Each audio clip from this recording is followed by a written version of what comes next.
today is Halloween. I asked my staff to find a couple of real witches, not like cutesy, cutesy, boo, boo, boo. So what they came up, these are not your average goody two-shoe witches that we're going to meet today who only cast good spells. No, no, no. Today's guests call themselves satanic witches, which I find to be very, very scary. What we're going to talk about now, I do not condone, but I am certainly willing to listen to this, and I think all of us should know what's going on in the world that we live in. They are here today to promote a book called The Secret Life of a Satanist. And will you please meet first Carla LaVey. She's the daughter of Anton LaVey, who is the founder of the Church of Satan, and she is the church's high priestess. And next to her is Peggy Nadromia. Peggy is a satanic witch who practices black magic and casts spells. Welcome to the show, and thank you for being here, especially on Halloween.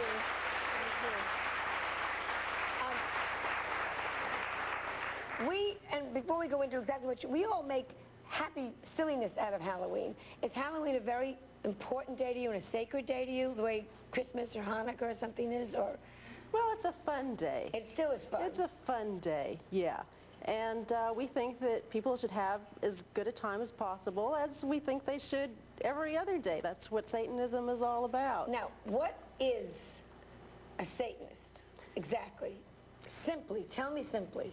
A Satanist is someone who's turned their back on the entire Judeo-Christian mythology and morality.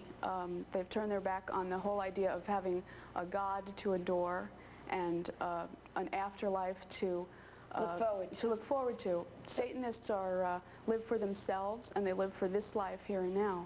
In other words, so you feel there is no afterlife? Well, we basically believe in indulgence instead of abstinence, and to live life to the fullest while you're still around, because you don't know what's going to happen afterwards. But do you worship Satan? I mean, just to take the name Satan. No, we don't worship anything. We think of ourselves as being our own gods, and we have to be true to ourselves. And that doesn't mean that we go out and do absolutely anything that we might want to. There's a difference between indulgence and compulsion. And so a Satanist has to sort of be their own policeman. But you have services, you have religious services. Well, some people do, but Satanism is not based on having services that are open to a public, that have a lot of people that congregate just because they want to all get together and have that type of thing. Do you cast spells? Sure, we do. Black witches. You cast spells? Yes. Yeah. For example, give me a spell that you've cast recently. Well, you might cast a spell if you're very attracted to someone and you want that person to be attracted to you. You can cast a love spell or a lust spell. Have you done that? I've done it in the past, yeah. And does it work? Yes, it does. If it really worked, though, wouldn't all of us be knocking on your door? Well, there have to be limitations. You know what I'm saying? There are limitations. Yeah.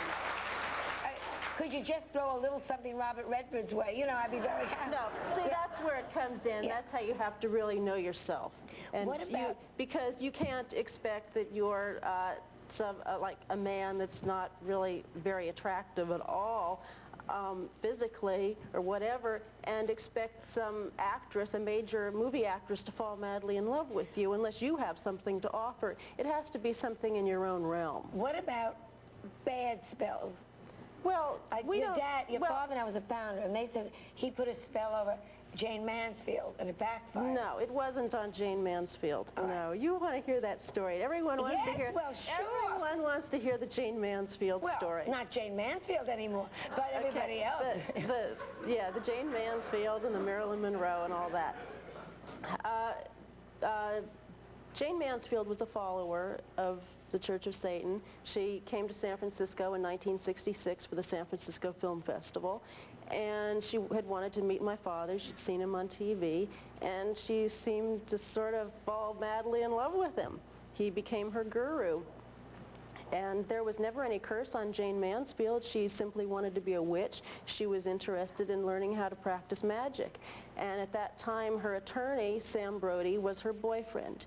And she was going through a case with her kids where her ex-husband, or she was going through a divorce, wanted to have custody of her children and was trying to have her shown as being an unfit mother, which she wasn't. And she felt very badly about this, and she wanted to do the best she could to get her children. But Sam Brody started blackmailing her, And she confided to my father the first time she met him that she was having these difficulties with him. He became her boyfriend, her lover, Sam Brody, her attorney, because he told her, well, if she stuck with him, he would make sure that she could have her children. And so it became a very vicious cycle. He started blackmailing her and using her own money to buy her gifts and sort of tried to take over her life. And she had no control over her own life and what she could do anymore. She wanted to get rid of him, but he just wouldn't leave. And so he started doing things that were nastier and nastier to her in her personal life.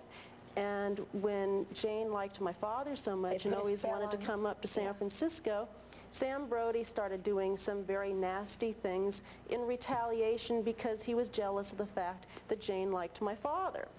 So he was touching certain implements on in my father's ritual chamber, which he wasn't supposed to touch, and he lit a candle in the shape of a skull. And then someone went and told my father about that, and he said, well, no one is supposed to touch that. That is a curse. And then, at that same time, we had a lion as a pet. And Jane was very fond of animals, and she loved the lion, and she wanted to take her children, especially her son Zoltan. We have to go to commercial, so we just tell it a little fast. Okay, she wanted to take her son Zoltan to go see a lion because Sam Brody would not allow her to come up to San Francisco to see our lion. And all I want to get to, excuse me, I don't mean to be rude, but all I want to get to is they put a spell on Sam Brody, but unfortunately she was in the car with him, so the spell backfired. Well, it's not that the spell backfired. She knew that she wasn't supposed to be there with him. But at that point, there was no way that she could conceivably get away from him, and he was urging the driver to go faster, go faster, go faster. And so as with any spell, you should never be around the person that a spell has been placed on.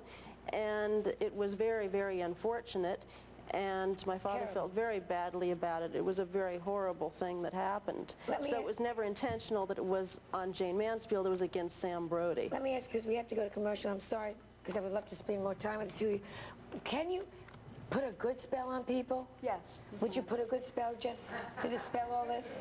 Well, I think we've got a great spell going here today. I think you put a wonderful spell over everyone in your audience.